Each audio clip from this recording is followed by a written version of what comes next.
I think one of anybody who goes to classroom, even if you cleared, let's say class 8, and then you went to Form 4, anybody who goes to classroom, there's a level of honesty that you should have about how your mind is processing things. And when you don't know, you should be able to say, I'm not aware of what's going on. And the people in the united opposition are extremely informed people. In fact, extremely informed. When you look at the head of state, I mean, a former head of state, there is nothing he doesn't know about how the country is run, whether from policy to those cartels we are talking about. He understands.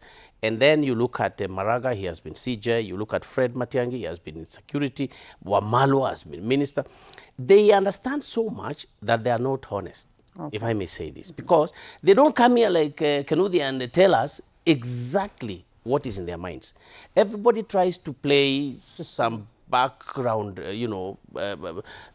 backroom political behavior. Nowadays, it's called Dende Nyoro. Dende Nyoro, we are coming to him. I wish, Linda, he has stayed afloat politically. Give it to him. I wish, Linda, this gentleman honestly started politics, because, to be honest with you, it will be difficult for anybody to imagine that they will do some magic in the month of October and December to dislodge the imprints William Ruto is doing to the people.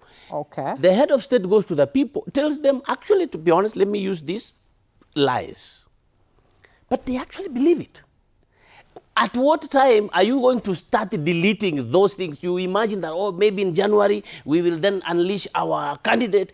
That has never worked. It is now. And what Rigathi Gachagua was actually doing was actually the correct position, if you are sincere about State House. Attacking and attacking and attacking. They are not doing that now.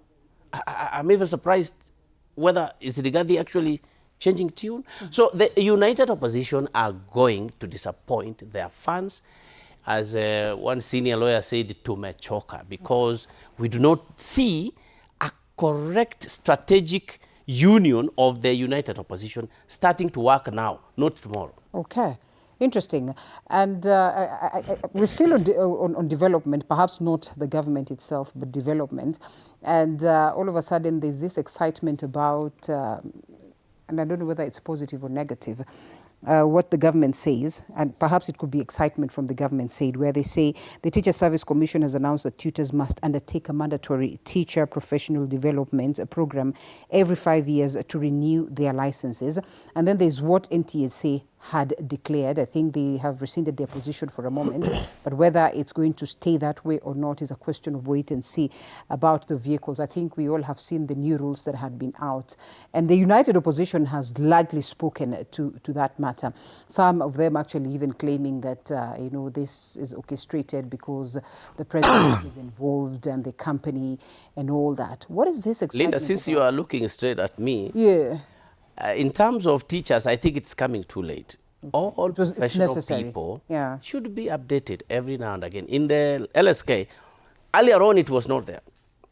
When you look at the 80s, this idea of CPD, in-house courses, updating yourselves, of your area and also other areas. So now we have serious CPD, if you don't obtain 5 points, your license cannot be renewed. So this is coming actually too late. Okay. If you talk about the NTSA... Maybe the people will be having a problem with the fee.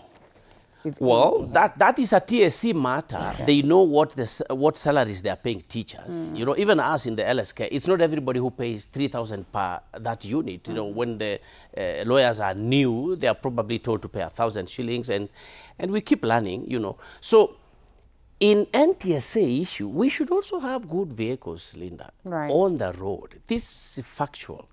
But again, it should not take the head of state to make that announcement, to be honest. That's an NTSA issue. There should be a notice issued. There should be public participation. The fees should be proposed mapema. And people should say, like, no, we can't pay that much. We'll be paying 200 for renewal. And then the NTSA should say, no, for us to run this, it might come to 500 or something like that. But just the head of state announcing after probably, I don't know if he spoke to the minister or to the NTSA people, then he's making that public announcement. Now you agitate people. Now you can see what everybody feels like, oh, Now they are trying to look for campaign money again. So I think it is the way things are done. It is not really that we want all these smoking vehicles on the road, but it is the way implementation is done. This is where people are affected, yes. You're largely in that sector, transport, in a way, Yes. connected to that. Perhaps I would just ask you to speak about the NTSA rules and all that, even though they rescind their position, but for how long? I think to start with, everything about it is terrible.